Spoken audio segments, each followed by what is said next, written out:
नमस्कार मित्रांनो, स्वागत आहे फिल्मी बायोग्राफी या यूट्यूब चॅनलवर। तर मित्रांनो, सावळेची जणू सावली या मालिकेच्या 4 जानेवारीच्या भागात काय पाहायला मिळणार आहे ते पाहूया।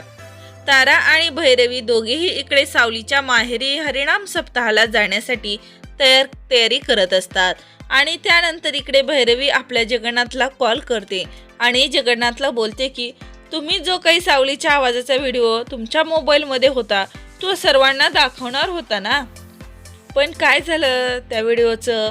पण त्या व्हिडिओमुळे भैरवीला उद्ध्वस्त करण्याचा प्लॅन होता, भैरवीला संपणार होता। काय झालं त्या व्हिडिओचं असं पण भैरवी त्या जगन्नाथला बोलते। तर तारा खूप खुश होऊन आपल्या आईकडे बघत राहते। त्यानंतर इकडे जगन्नाथ सर्व काही या भैरवीचं बोलणं ऐकून घेतो आणि बोलतो की हो का, तुम्ही आता आगीशी खेळू नका, नाहीतर काय होईल ते बघत राहा।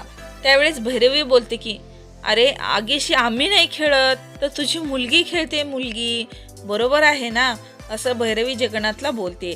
दुसरीकडे असं बघायला मिळतं की आता इकडे भैरवी ह्या जगन्नाथला फोन करते, तर जगन्नाथ सुद्धा चांगलाच भैरवीला धमकावतो। पुढे असं बघायला मिळतं की सारंग रूममध्ये असतो, तर सावली तिथे येते। तेवढ्यात आता तिलोत्तमाचा फोन सारंगला येतो आणि तिलोत्तमा सारंगला बोलते की काय रे सारंग, तुला काय सांगितलं होतं हे लक्षात आहे ना, त्या पोरीवर लक्ष ठेव, असं तिलोत्तमा सांगत असते। सारंगला बोलत असते। तेवढ्यात सारंगच्या रूममध्ये येते आणि सावली सारंग जवळ येते, तर तिलोत्तमाचं बोलणं चालूच असतं, तर सारंग सावलीकडे बघत असतो। तर पुढे काय होणार हे पाहणं खूपच इंटरेस्टिंग आहे। हे पाहण्यासाठी लाईक करा, सबस्क्राईब करा, शेअर करा, जेणेकरून तुम्हाला पुढील भाग सर्वात आधी पाहता येईल। हा व्हिडिओ संपूर्ण पाहिल्याबद्दल धन्यवाद।